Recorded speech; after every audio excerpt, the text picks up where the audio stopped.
Oops, you have the mic. Oh, you're doing the Yes, I'm doing this whole TED Talk. So, welcome everybody.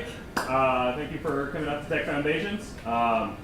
If you can't hear me in the back, don't worry, we have a mic for the speaker, so you'll be able to hear back there once we get started. So first of all, just a quick show of hands. Who's here from Code Global? Just curious. Yeah, all right, nice. So who here is still getting in there? Excellent. Is this working? Yeah, all right. So who's getting in their networking requirements? Yeah, all right. It's last week, that's how it always works. But hopefully the speaker attracted you out as well, not just the required nature of the program.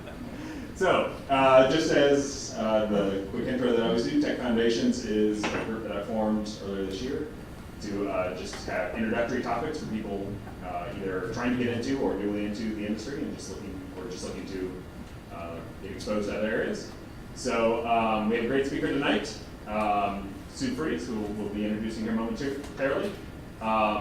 First of all, I'd like to thank Waystar for hosting us, and we're going to give this a try, see how this location works out going forward. We got nice mics and stuff and screens that was in the Blue Lab, so hopefully it'll be for the best. We do have a drink fountain that we're allowed to use, but do so soon if you want, so that the ice machine's loud. We don't want to drown people out. And please, take care of the place, clean up after yourself, throw things away. And if you did grab one of their cups, please be sure to put it in the bin over there. It's right at the end of the counter. Or at the end of the counter, the black one right there, before you leave. So, yeah. And also thanks to Larry Briggs, who is here, making sure the place is open for us and we can use it. So, thank you, Larry. All right, so without further ado, I will go ahead and introduce our speaker, Sue Freas, who is currently with Humana, and just through coincidence, also was with Waystar, or Zermatt at the time that she was with it. So, Sue is here to talk to us about being the CEO of You Incorporated and how to manage your career. So I've known Sue for a couple years now. She's been very engaged with the community. She started like Louisville Tech Ladies, and you handed that off to Mallory? Mallory. Yeah, Mallory Wright runs that now.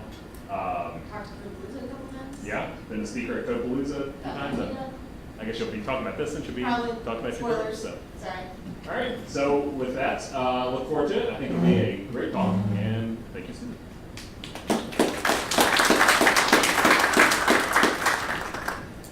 Well, welcome everybody, and thank you for coming out. We did try to adjust the speaker so I don't feedback, because I don't get excited and I get loud, so if that fails, we'll fix it real quick. So I am Sue Freas, and I want to talk to you about managing your career. There's a lot of people who get into technology, and all they've ever heard about is being a programmer. And there's a lot more to it. There's also a lot of depth across the board. There's also just some people, they're like, if I can't be a developer, if this isn't resonating with me, I'm out of tech. And that's just not true. And I really wanted to help people think about how they can think about their careers, how they can grow their careers, and what all is out there. Is that the cookie? Amazing. Okay, so a little bit about me. I'm not going to go into too much detail because I will get there later. So I originally went to college because I thought I was going to be a theater electrician and also teach English. Obviously, doing none of those things. We had some family drama. I dropped out of college. I got an office job literally opening mail. That was my first job. Obviously, that's not a tech job. But in 1996, I managed to get a tech job. Woo! Then I moved to Louisville, and honestly, this community here has been so easy to get into here. It's been so easy to meet people. It has really, really helped my career overall. In 2013, I did my first big speaking thing, and all of this stuff is something that you personally can do if you want to, and that's kind of what we're going to talk about. What makes sense to you and what do you want to do? What I've done, most people don't want to do, and that's okay. So first I want to talk about why CEO of You, because that sounds super formal. But at the same time, I think a lot of people, when they start talking about their careers, what do I want to do for the rest of my life, it gets really scary. You start thinking about, the rest of my life is a really long time, and when can I make a decision now, and what am I going to do about my hobbies and my family and all of my commitments that are out there. So I think it's easier if you just think of it as a business. You have some things that you need to do for your business, and then you have other stuff that may or may not interact with that. And really, what you're thinking about when you're thinking about your business is what are your goals and what does the market need? So that makes it seem kind of easy. And ideally, you want to find where this overlap happens. It's not going to be all of your goals. It's not going to be all of what the market needs. It's going to be that happy little in-between. And the hard part is really figuring out what am I okay being in that spot and what am I okay being out of that spot. So there's a whole bunch of stuff the market's going to ask for that you're not going to do. And there's a whole bunch of stuff that you're going to do the market doesn't care about. And that's okay. So it's all about figuring out what is in that middle spot. So when you're thinking of as a business, there's a few steps that you go through in your assessment. And one of the first things is your mission statement. Your big, big, big goal. What do I want to be in the end? And that is huge. But when you think about, like, do I want to help the world? Do I want to own a private island? Do I just want to be home every day so I can see my family and make sure my bills are taken care of? Those are all perfectly fine missions. There's nothing wrong with it. Super personal to you and what you need. The next thing is your vision. So in getting to that big, big, big goal, how are you going to get there? And it's never a straight line. We always want to think it is. I've written tons of paper for my English teachers and they would be like, what do you plan on doing? You're like, well, I don't know, I'm going to do this. In a few years, I'm going to do that. So just know it's a journey. You're going to get there eventually, and you don't have to map out the whole thing. Just be willing to drive it where you can. And in the meantime, think shorter term. So maybe it's a year from now. It's 5 years from now. 10 years. Whatever feels comfortable for you, it's okay to plan out just that much. But you're thinking about how did you get to the point of maybe a year from now, you're happier, you're making more money, you like your job more. How did you get there? What did that look like for you? And you want to think about your values. There are some things you're not willing to sacrifice. There are things about you that absolutely are non-negotiable. Maybe there's a company out there that wants to sell babies, and you're like, nope, not doing it. I think that's a good plan, personally.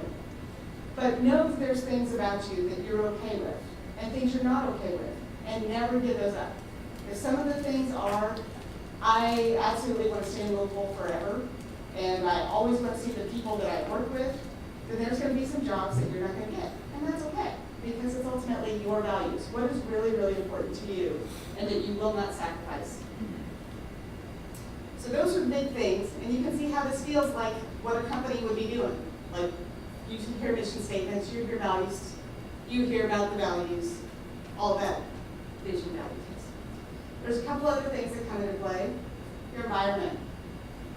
So when you think about where you're working, there's a new trend that technology has enabled for a lot of people, nomadic employment, where you could work from anywhere. And that is a perk of the job. You get to be remote. I'll be honest with you, it's not easy, because that means you have to be really diligent about getting all your stuff done, finding a way to interact with people who are going to give you the work to do. It is awesome in a lot of ways, and it's a lot of pressure in other ways. There's also the other end of the spectrum, where you walk into an office every day, and you get to sit in the same spot every day, and you know where your work's coming from, you know who you're going to run into at the coffee machine. There's a whole huge spectrum, but your environment goes beyond that. There's also a bit of a lifestyle thing. Do you work somewhere where they have totally open schedules? Do you work somewhere that they say everybody has to be on the computer between these hours? How do you engage most? Is it a group that maybe has a very active nightlife together? Is it people who we just come in, we get the job done, and we go? None of these things are bad things, they're personal things. Tell them I said hi. And looking at what sort of team are you working with? Are they highly collaborative, or are they people who just sit by themselves and get stuff done?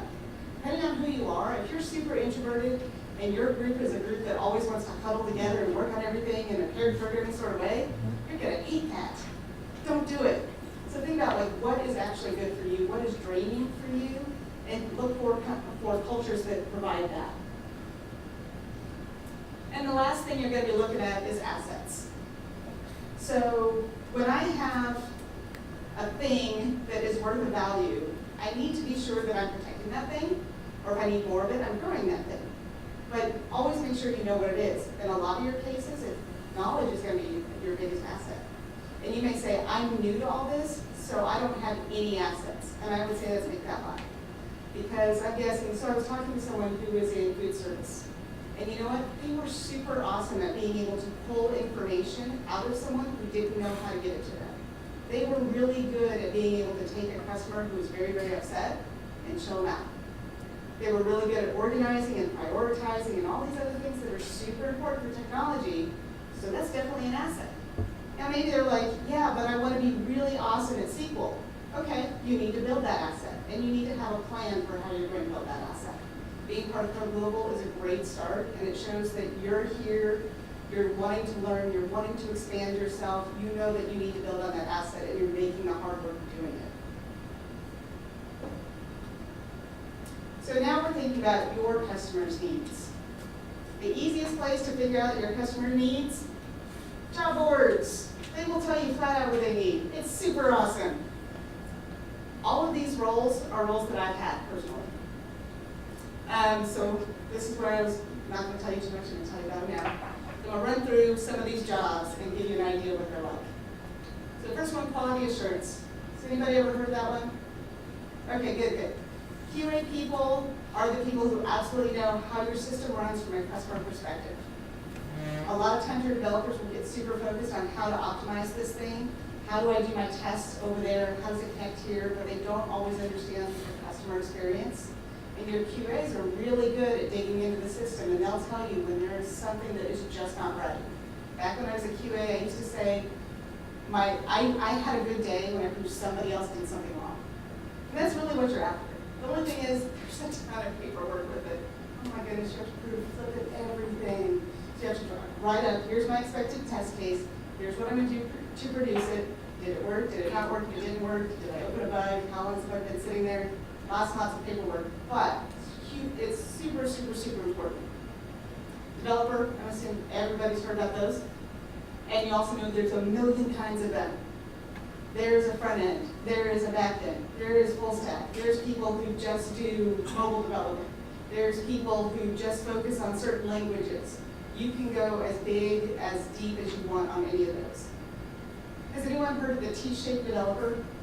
So this is the idea that you can have a lot of breadth, but there's one thing that you go really deep in. And on all of these things, you can take that concept. So if there's something that really gets exciting for you, I would encourage you to think about going deep, but don't forget your breadth, because you also need to know how all those things work together.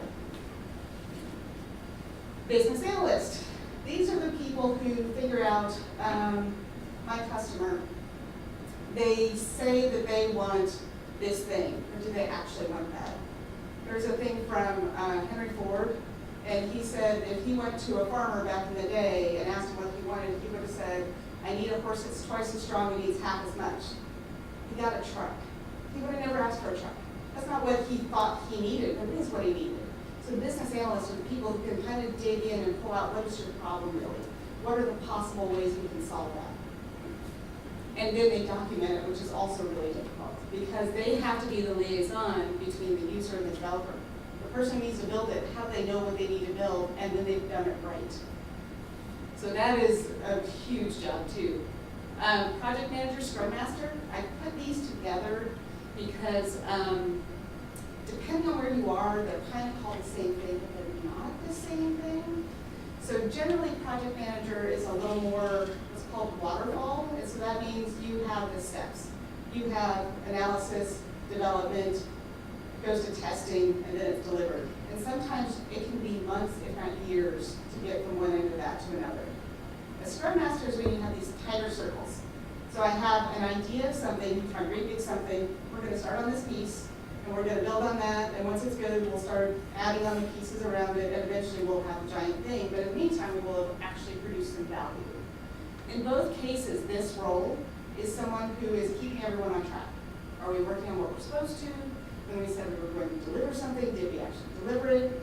If there needs to be some interaction with the customer, they're the ones that are doing that, they're the ones that are setting up the meetings, they're the ones that are kind of helping keep everything running, and they're not necessarily testing, though sometimes they might be. They're not necessarily doing the business analysis, though sometimes they might be.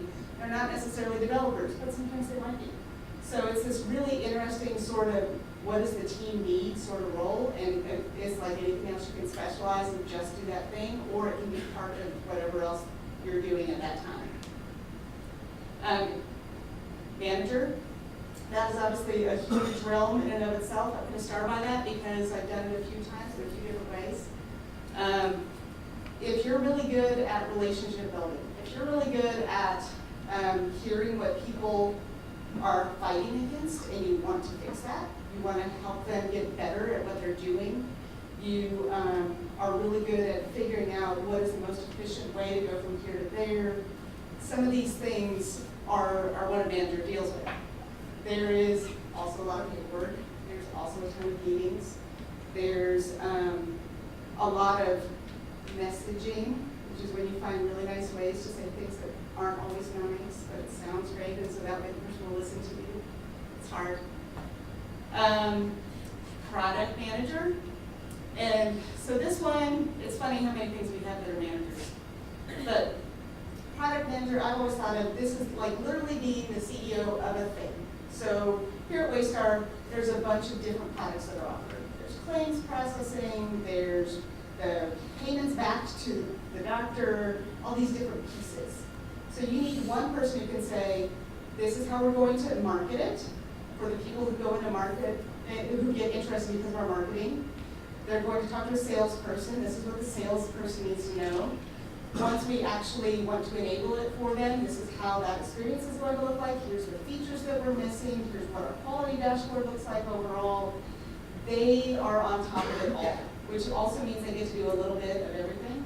That was honestly probably the most disheartening thing for me as a product manager is every time I heard of a problem, I wanted to fix it, but I had to do something else and it made me sad. And the last thing, architect. This is quite possibly the most nebulous of all the technology titles you will hear. Just thinking about it, you're like, what on earth does an architect do? And the thing is, it depends where you are. Larry's an architect. Managing architect, some sort of, Director of architecting, yes. So if you think about it much like a building being architected, there's someone who knows these things need to go in this order. We can only handle so much load here. You have to have a door every so often around these things. An architect is kind of in that space, so they're not exactly solving each individual problem, but they're laying the foundation for the people who need to do the work, to know what they need to do for the greatest chance of success.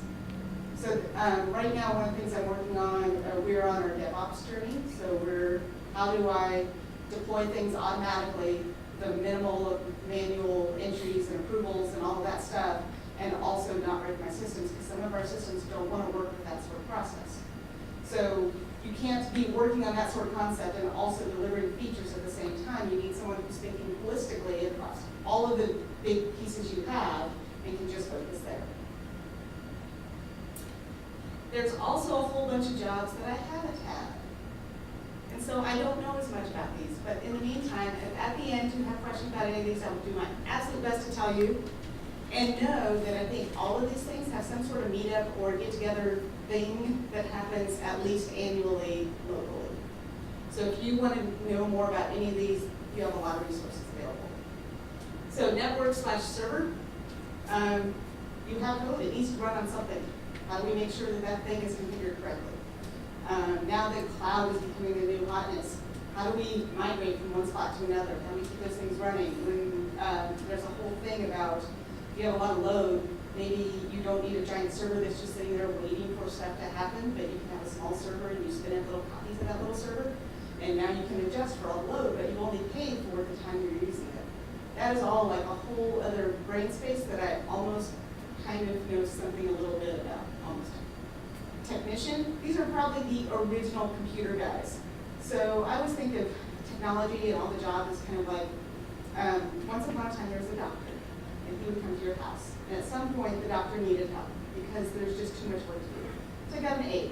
Then we got better ways of assessing people's skills or illnesses. And so we came up with all these lab things that needed to be run. And eventually we had these giant hospitals, and that's where technology is going. But if it was started anywhere, it started with a technician. Somebody who understands the computer and can go deliver it somewhere and whatever you need to do with it, whether it's just hardware or it's hardware and software, they can at least get you running on it.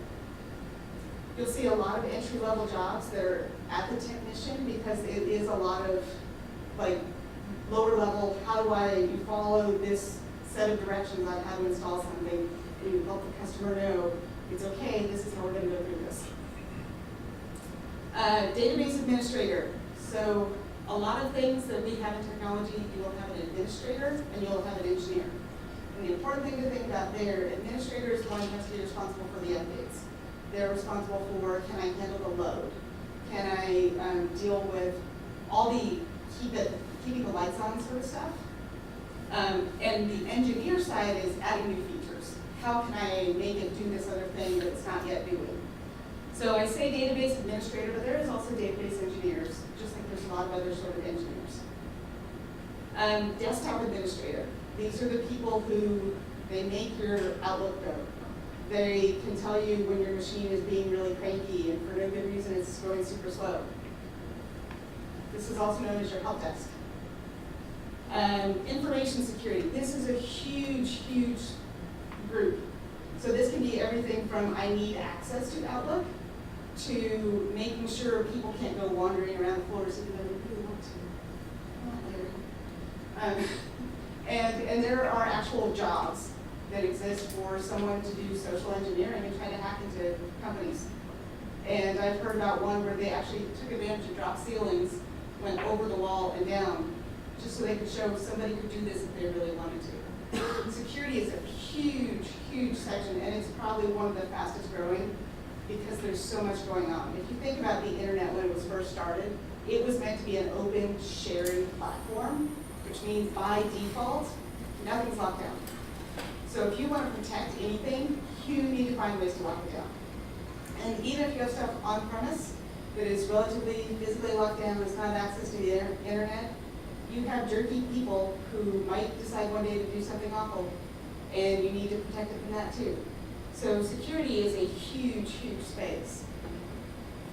And the last one, user experience. This also, you make your, so UI, UX kind of falls in this bundle.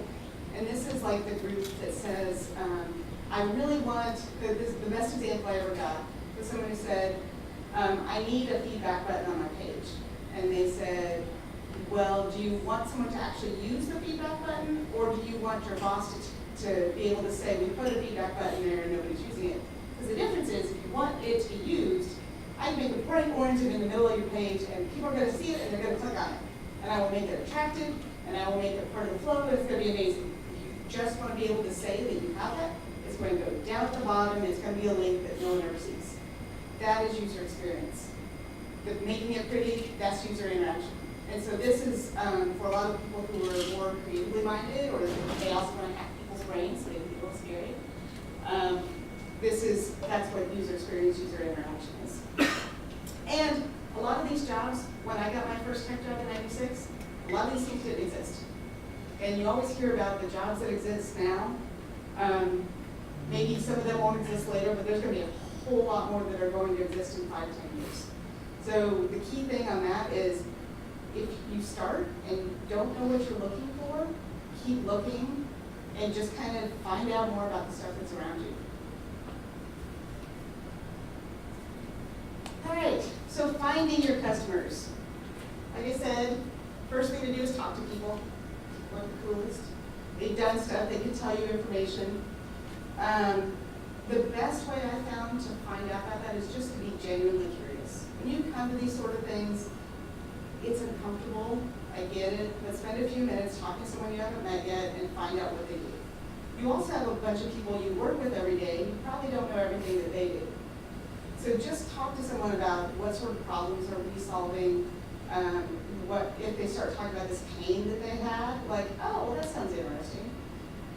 At the point where you quit being curious, don't play it up, it's okay to choose the conversation move on. But just know that you have opportunities to learn more and expand than you may be taking advantage of.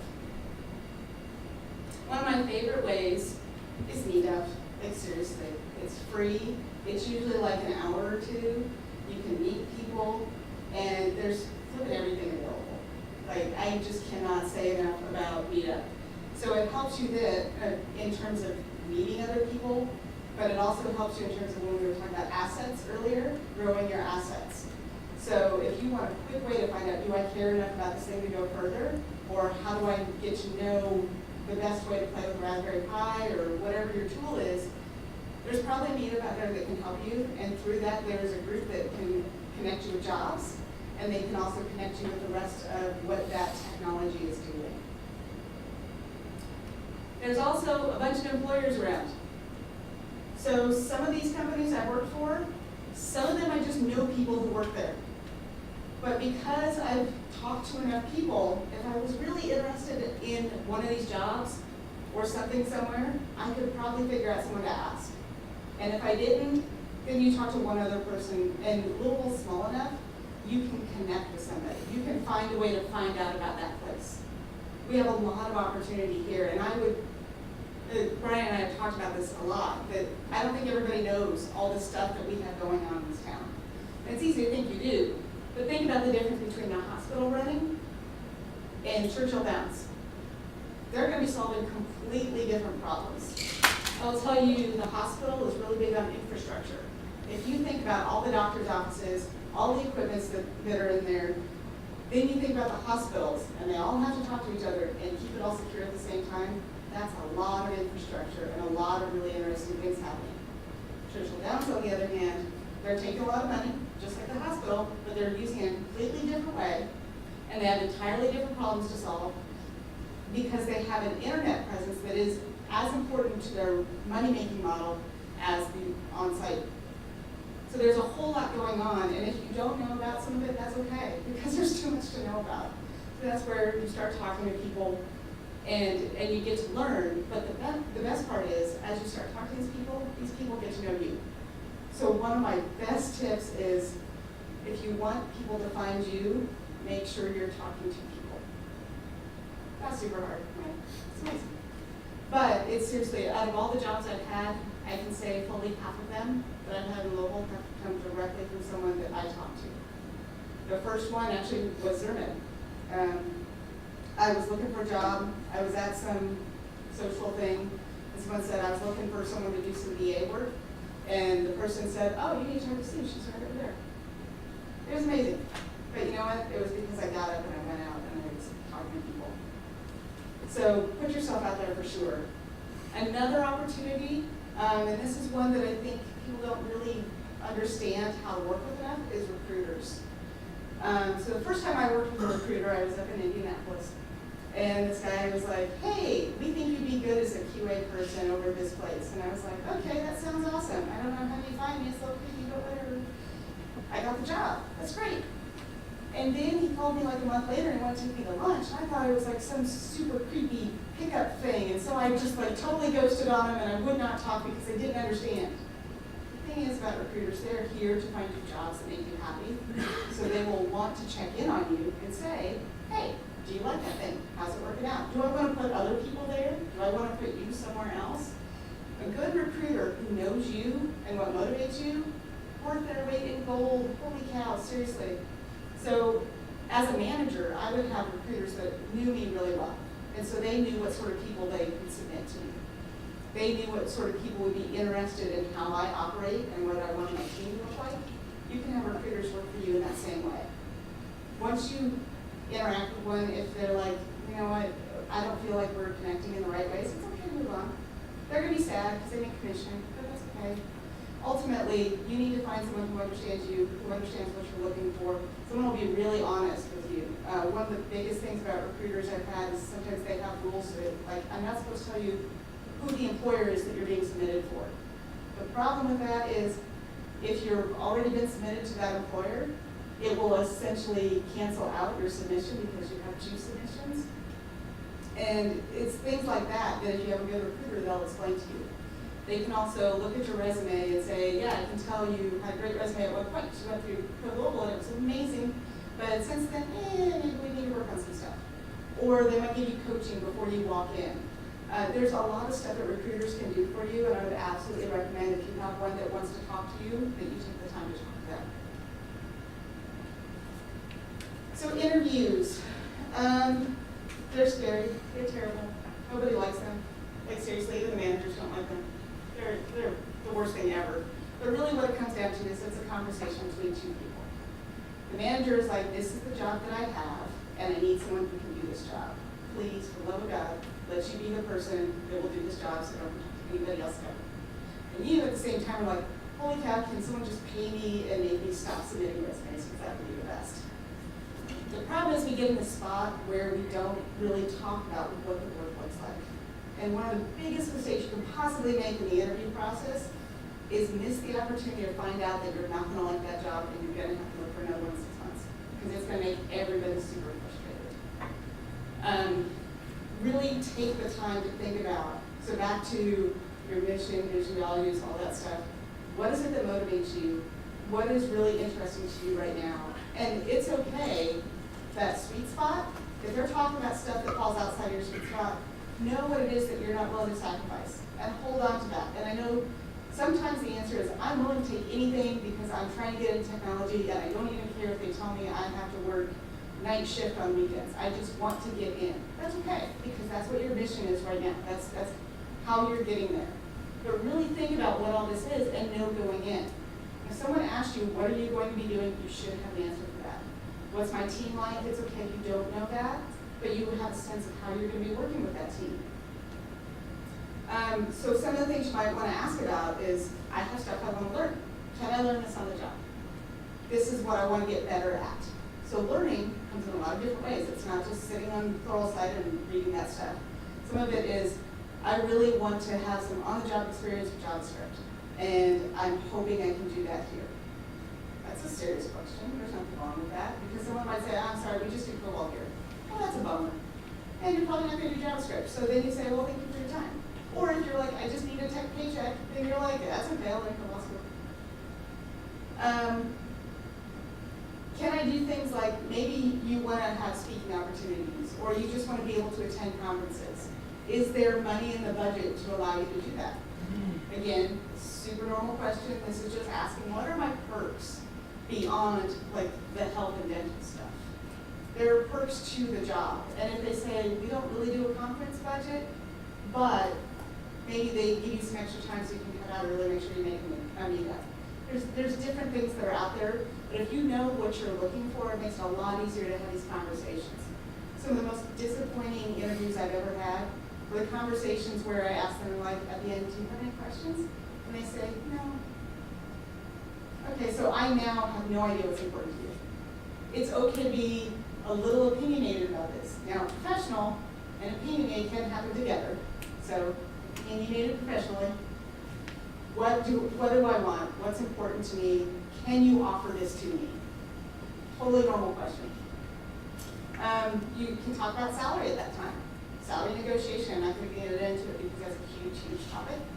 But it is something that might come up, and be prepared for that.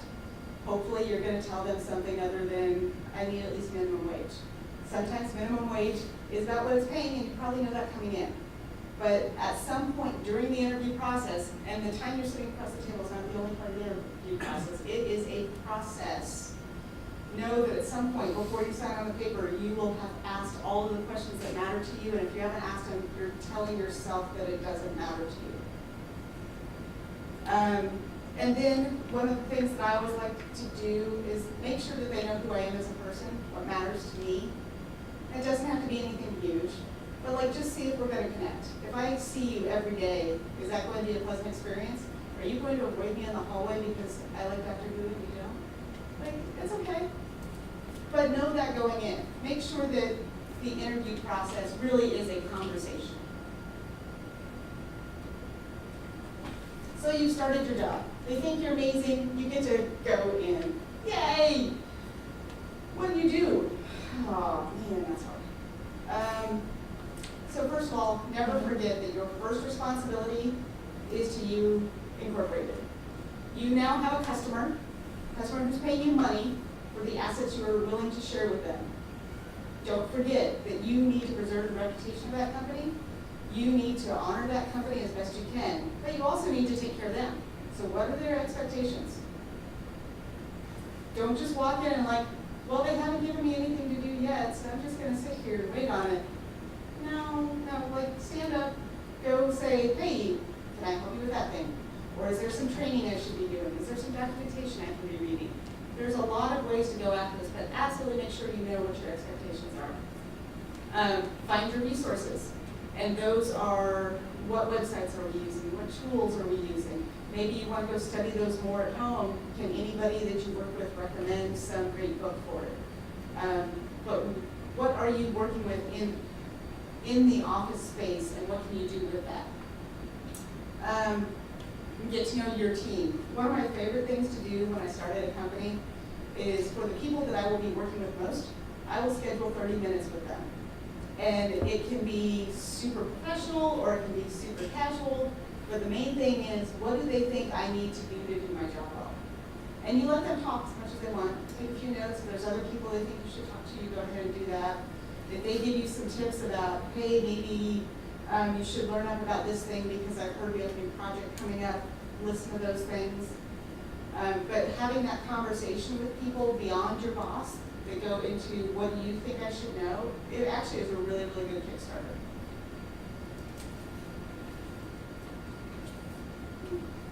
And then, so you're working, everything's great.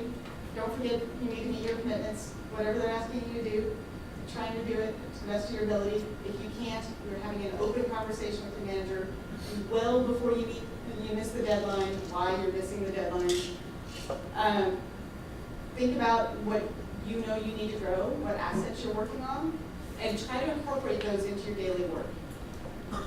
I've read a whole lot about side projects and everything else, and they're great if you can swing that, but not everybody's life works that way, and not everybody wants their life to work that way. Sometimes you're like, hey, I'm really happy to go off in the woods, and you know what, when I'm there, I'm not taking my laptop. If you can work all of your growth into your daily work, and maybe that means you put in a couple extra hours because you're helping us both, that's okay.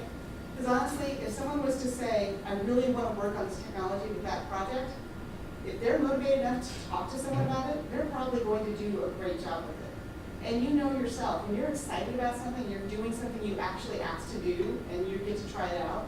Maybe you don't end on the same level that you started it, but you were doing your best job. You were like really digging into it, and you're thinking amazing other connections. And maybe your boss is like, ooh, okay, calm down. You don't have to be that excited about it.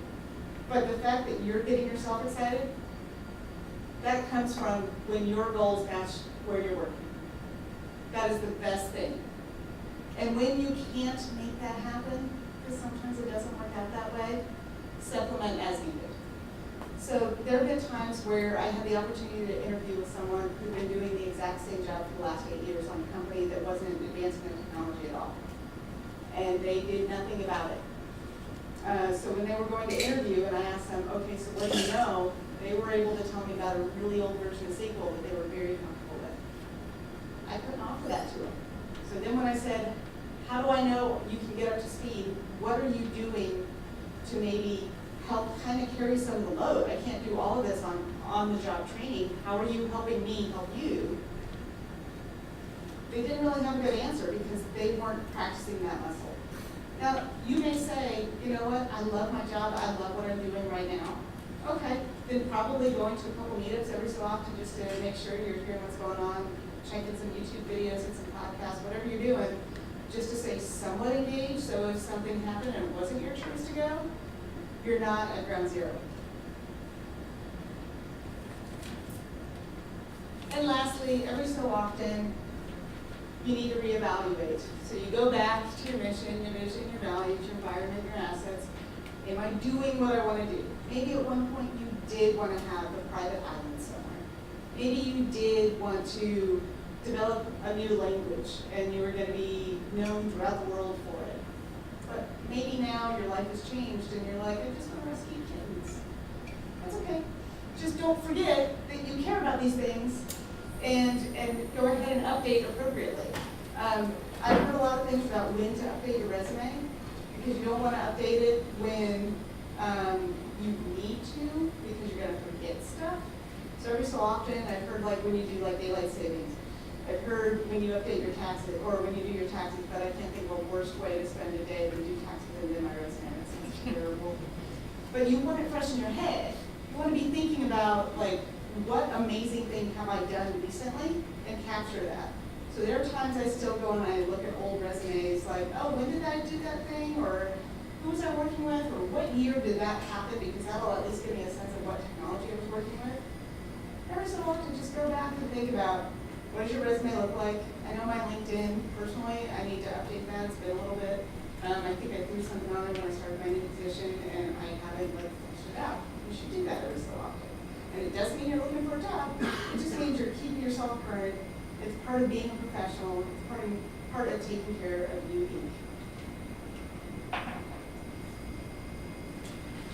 Any questions? See, it's amazing. I had no questions ever. It's fantastic. Perfect. Thank you. Thank you. No questions? Yeah. Was there ever a time that you encountered a really big barrier? What did you do to get overcome it?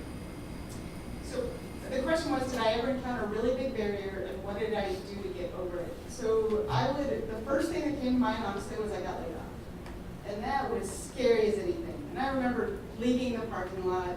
I don't remember actually packing up my desk, but I must have, because I had boxes with me, and it was my stuff.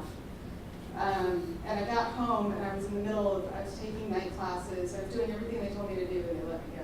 Oh, I was crushing. And so for months, I was going to school full time, and I was looking for a job, and it was awful.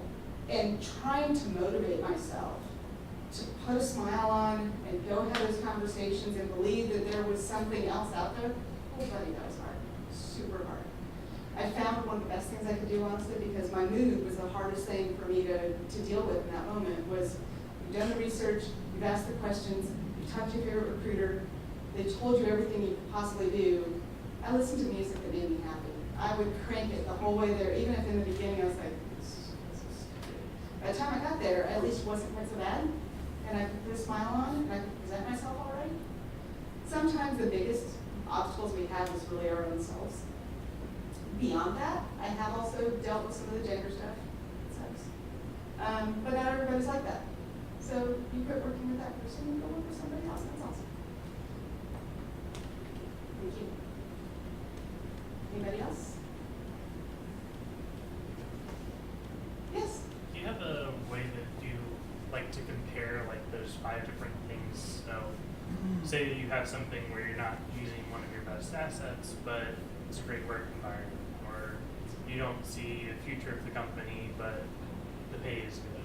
How would you balance stuff like that? So the question is, when you have a matrix where maybe you're hitting some of the spots, but not all of the spots, and one's heavier and one's lighter, how do you weigh those?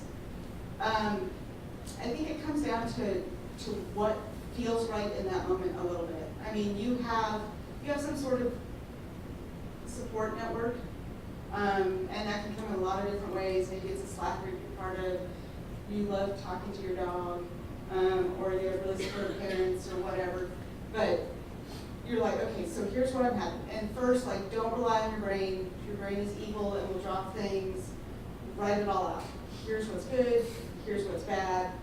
Stop and check yourself. Is this really bad, or is this just not so good? And so you can really actually kind of see some of those things. Ask some questions. If you built up your network, or you know someone who knows someone, like, hey, I think I heard that you all have an open office environment, and I hate those. Is that really true? And they'll say, well, yeah, it is, but we also have these little cubbies you can go hide in, and everyone gets some noise-canceling headphones in for being outside. So, like, take advantage of your network, really dig into those, but some of it is going to be asking yourself a question, if I really can't have that, how does that affect me personally? And sometimes if you really think through it, you'll find, maybe it's not so bad. Other times you're like, nope, nope, nope, not going to work. And all things considered, especially if you're new in your career, you might be willing to deal with a little bit of pain. But don't stop building your assets. Don't stop thinking about, this isn't okay for now. And really once you're in the door. So my first tech job, so I mentioned my first job, not counting Wendy's, but my first office job was opening mail. Like literally, that's what I did. I opened mail, I took out contracts, I put them in nice little manila folders, and I did address updates all day, all the time.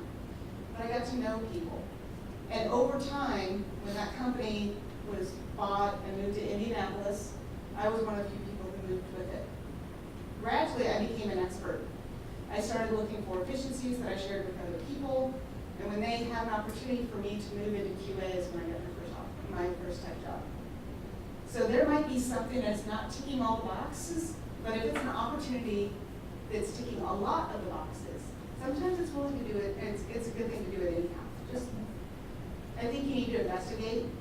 And honestly, there's only been a couple of times where I have competing job offers. Sometimes it's like, this is the job offer, and your question really is, will I hate myself if I take that? I'll be honest. Yeah.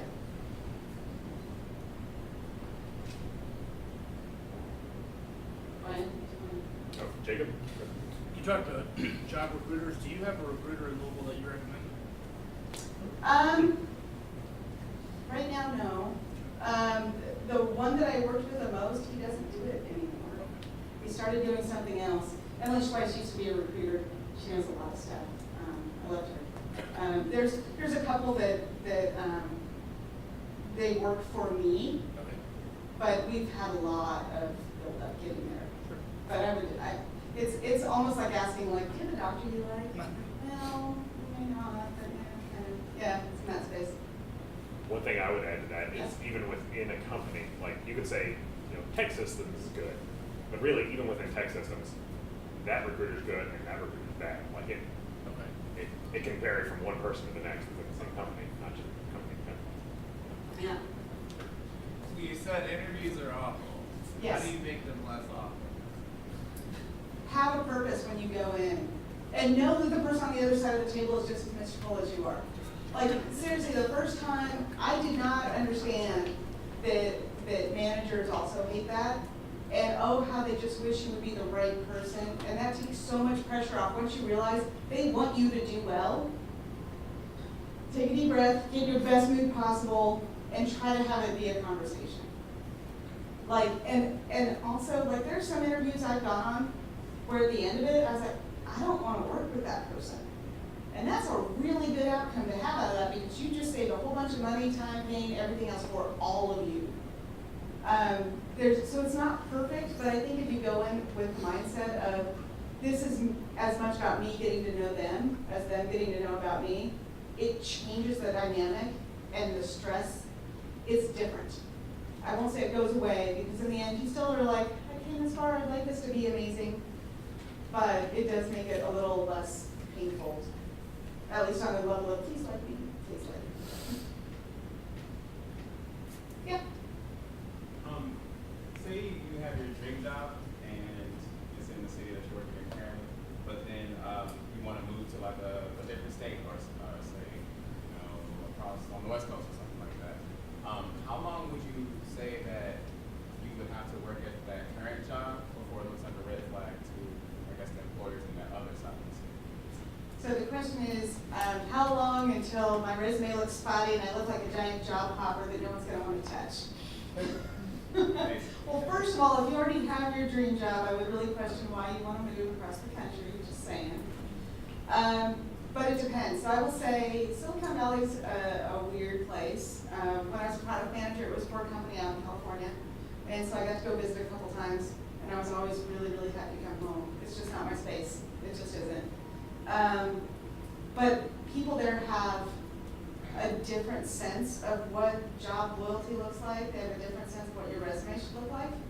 So locally, I would say if you've been at a job for less than a year, that is very questionable. Less than a year and a huge break, that's really questionable. Ideally, 1.5 to 2 years is looking really, really good. If you go out to California, especially in the tech-heavy spaces, we'll count Washington, all that, in that sort of space, they have people who will be at a job for 9 months and not think about it. But you have a lot of companies that are spinning up and falling apart, and spinning up and falling apart, and merging and whatever else. And so their resumes just look different on a whole other level.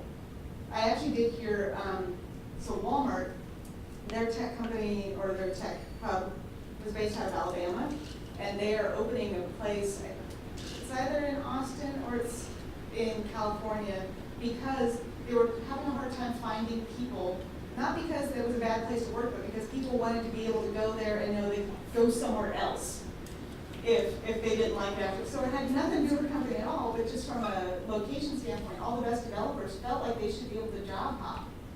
So like it really is, it depends on what you're looking at and that area and what they're dealing with. I think the startup mentality in California has absolutely changed what their resumes look like. A lot. But locally, I would say if you can be with a place for a year and a half, 2 years, and do that fairly consistently, if you get into some 4s and 5s, you're doing really good. Yeah. This is like weird. So I recently started a job at West IP, so it's like a IP voice like networking. But I know I want to become a developer. Like, would that help on my resume once I do start applying to developer jobs? So what are you doing there right now? I'm like the tech support. So like they call in and they're like, Okay. hey, help me with this. My site is down or my phones are down or. So you're asking if, as a kind of a help desk person, and working for a technology company, if having that on your resume would help you get networking jobs. I don't want to do networking. I want to be a developer. Oh, you want to be a developer? Yeah. Still, I would say absolutely, because the thing is, all these jobs, they overlap so much. So like UI UX is the one that probably fewest people would associate with programming, but they do a ton of HTML and CSS. I think a lot of what you're looking at is, do I understand this space? I would say probably what you're looking at right now. Don't forget that there is actually a lot of coding involved in networking. So there's scripts for augmenting, not everything. A lot of things are configurations, and there's different ways of doing that. But there is programming. There's PowerShell that's needed in some of these spaces. And so I think that might be a really neat segue for you. But the fact that you have a technology background at all is helpful. And at the end of the day, I would just put everything on your resume that you think you can make be relevant. How you put it on there is the thing. So we were talking earlier, I know a recruiter who wants to become a business analyst. And her whole, like, I know her as a person. She's very organized. She's very good with people. She's really good at pulling out details. But if you read her resume, it's all about who I am as a recruiter. I contacted this many people. I managed to open these many contracts. I mean, like, it was just, it's not the same thing at all. But if she'd taken the same positions and emphasized where she was able to get this many people connected and into new jobs and really think about, like, what is, so in your case, what does the developer job need that I'm already doing? So right now, you're developing a sense of how the computers all work together, really. You're getting a sense of what users are looking for. You're having a good sense of what documentation good looks like and bad looks like. You're doing very linear processing in how to organize things, and that's going to help hugely in coming up with like a logical program. There's absolutely things there that are going to be helpful, but I would question anyone who says that there's not anything that they can put on a resume, but you being in a technical company, absolutely, I think that will help. Yeah? So one barrier for me is that I'm really new to this space, and so any employer, it's going to be like sort of an investment, kind of a gamble. Like, what sorts of things do you look for in an interview to show that like this person's going to be worth the investment? So what do I look for in an entry-level person that they're going to be worth me making the gamble? So one of the things is, I don't think enough companies are really looking at entry-level the right way. But if you have an entry-level position open, you already know that you're going to have to do some work there. And being very honest with them about, like, these are my strengths. This is what I feel like I'm handling really, really well. This is what I'm doing on my own time to get better at because I want to move into this. And this is where I'm hoping I can grow with your company. Having that sort of legitimate conversation, I think, would be really, really helpful.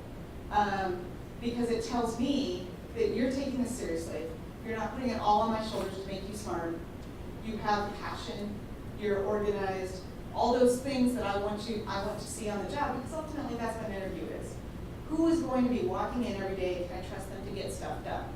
if you were emphasizing to me that you're already looking at what needs to be done and coming up with a plan to achieve it, oh my goodness, I wish I saw that more, really. Like, there's just not enough of that. Eric, can you think of anything? Yeah, so as one who hires engineers and QA, I would say an important thing to recognize is that a lot of developers think that their job is to write code. And I would say the job of a developer is to solve problems. The primary tool you employ in solving those problems is writing code.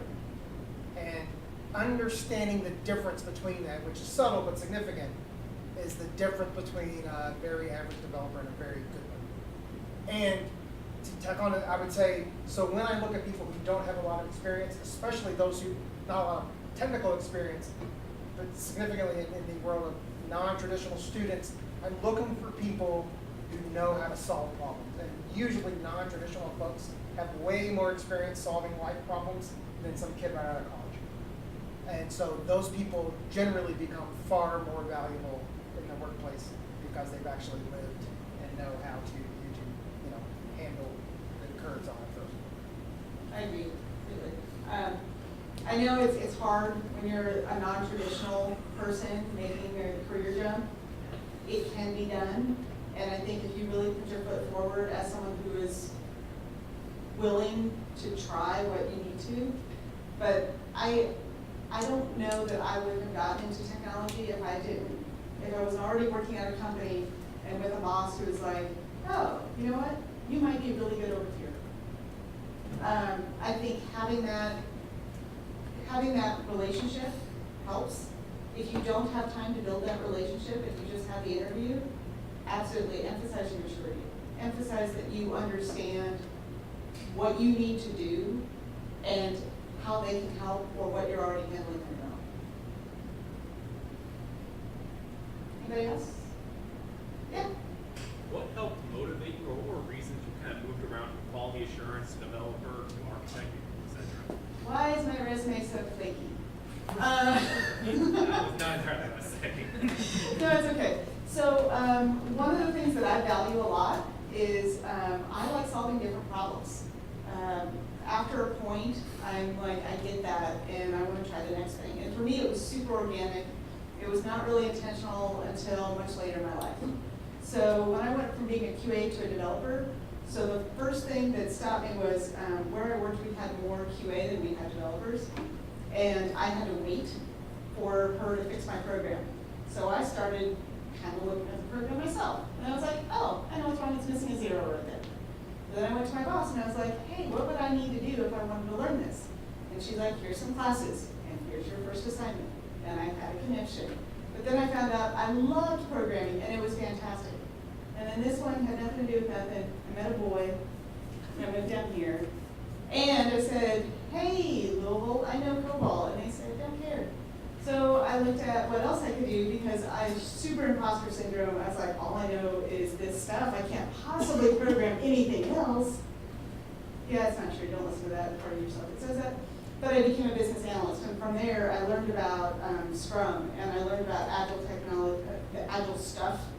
And so as I was being a business analyst, I started to do some Scrummy stuff anyhow. And so somebody said, what if we just made that your title? And you're like, holy cow, that makes so much sense.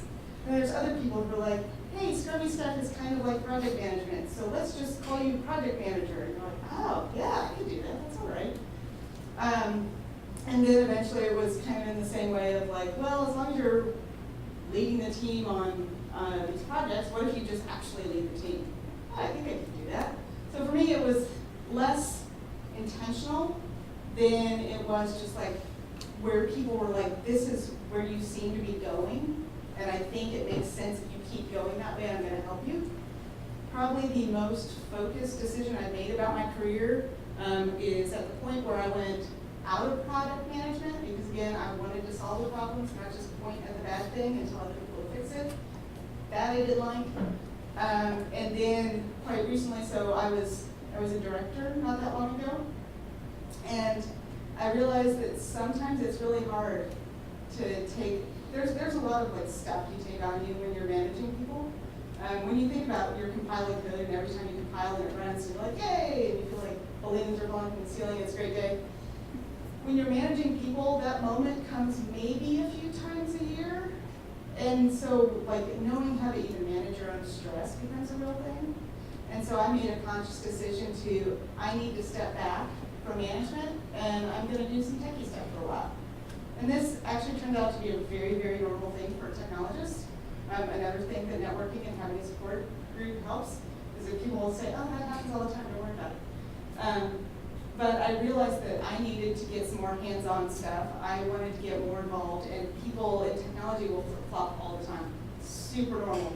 So we like solving problems. As Larry said, that is the big thing about technologists. We like solving problems.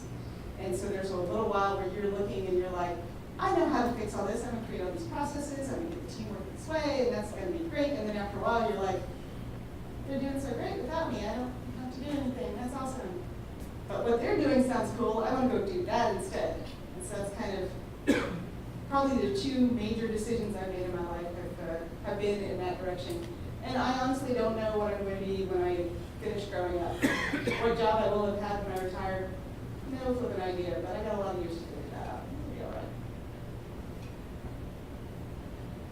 Yeah. Earlier you mentioned that a T-shaped developer, as someone who's fairly new in the tech career, so less than 2 years, is it better to focus on getting a breadth of knowledge over a lot of different technologies, or to dive deep into one specific area? So the question is, on the T-shaped developer, is it better to be deep or wide? And I would say, early in your career, you're probably going to be a little bit wide and start to deepen a little bit. It's going to be a gradual shift, but some of this comes down to what you're most interested in doing. So like, let's say you find you're most interested, you're most motivated when you're dealing with data stuff. Then you're going to start getting deeper on data. And the other stuff will just kind of be less interesting to you, and you'll be kind of aware of it. I don't think you can possibly not have breadth. But you can start getting really, really focused. So you'll hear about like Troy Hunt, he's really good on security. And I bet if I asked him how to optimize my database, he could not tell me. But he knows security like you would believe. And so I think some of it comes down to what do you want to do?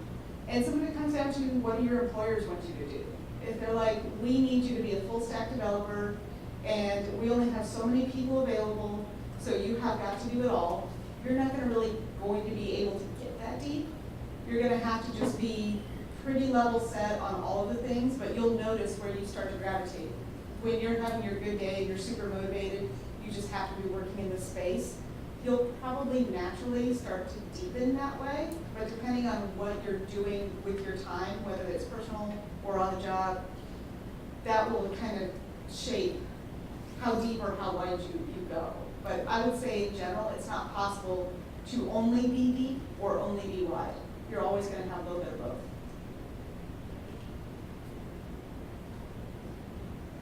I have a question.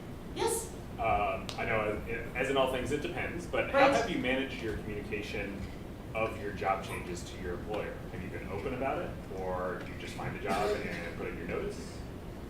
No. So it depends. When I was dealing with the gender issues, that was more of a quiet search. When I was leaving the product managing company, that was a little more open. Like, this just isn't working out for me. Is there anything we can do differently? And they're like, oh, we're going to. And then going to became never.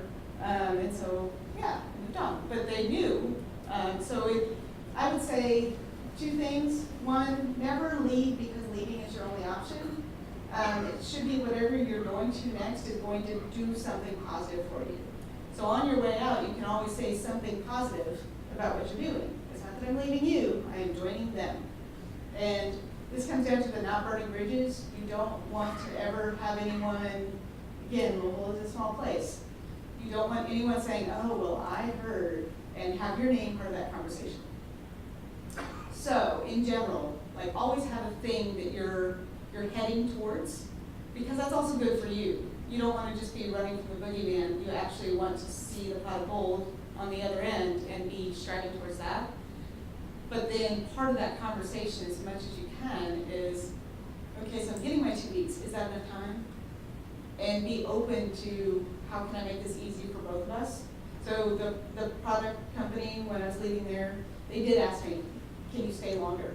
And I said, why? What do you want me to do in that extra time? They didn't really have an answer, so I said no. And it's okay, because at that point we had enough of a conversation about it. I'm like, I'm going to this thing that I really want to do, so no. Any last questions? More kind of technical question. Well, Waystar, what kind of technology do they use and you guys use beside of, I would say, Windows, C# Word? That is If it's, huge, it depends.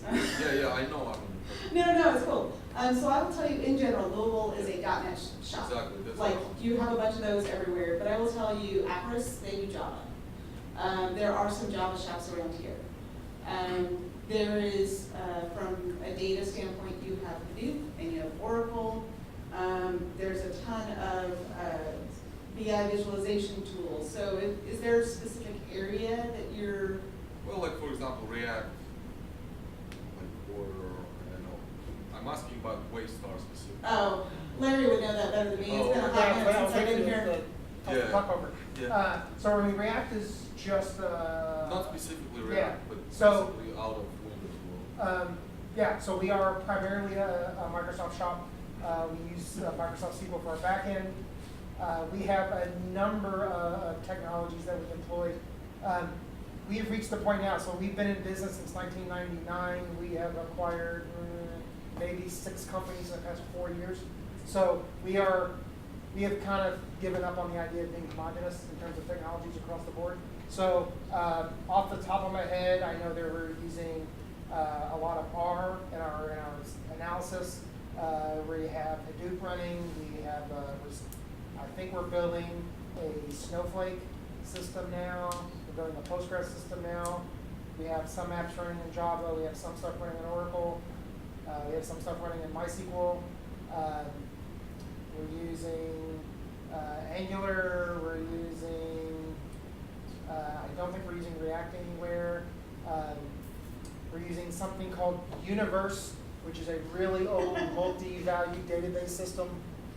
Don't want to, still around. It is. It's a database that was NoSQL before they started calling it NoSQL. So it's Yeah. It's actually super trippy if you think about it. It's kind of like a cube instead of a table. yeah, it's pretty bizarre. Tons of jQuery, tons of JavaScript, tons of HTML, which is all the stuff that folks see. We use a lot of Logi for reporting. We hand rolled a lot of stuff because we didn't think the tools were good enough. We use Salesforce for a lot of stuff.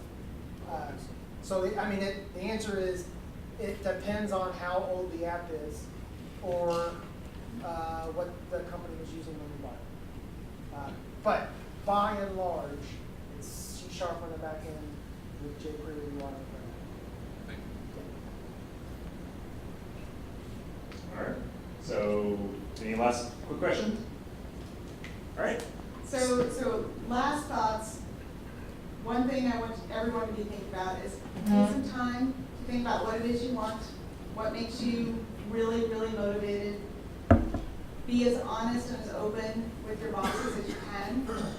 It is okay to fire your customer, your boss, quit your job if it's not fitting your needs, but be really cautious about that. And while you're on the job, do as much as you can that helps both of you, because you will just be a better, more rounded employee, and you will go further and have more fun, frankly. And that's the best thing you can hope for in your job. So let's thank Sue for her time.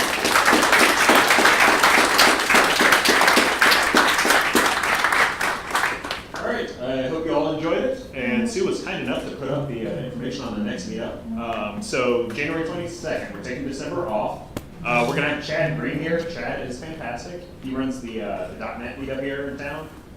He's done development, project management, all kinds of stuff. He's going to be talking about software craftsmanship for new developers, and basically talking about a lot of terminology and things that you just get like slammed with on your first day in a developer job, and how you can kind of walk into that knowing what you're talking about. So that'd be a fantastic one. The last thing I'll throw out there is Code Global session is starting in January. for any experienced developers in the room, there's a few, or if you know some, we are looking for mentors. And there's a few people in the room. I'm hoping to see a lean. One day you can make it here. Yeah, if you know any mentors that would be looking to contribute to any one of our classes, definitely need several of those. So help me get the word out, or if you want to know more about it, just talk to me. I'll be happy to talk about it. If you are here for your networking requirement for Code Louisville, be sure to message Shannon. I won't remember your face, so you have to message her. You won't get credit for it. Thank you all for coming, and I'll see you in January.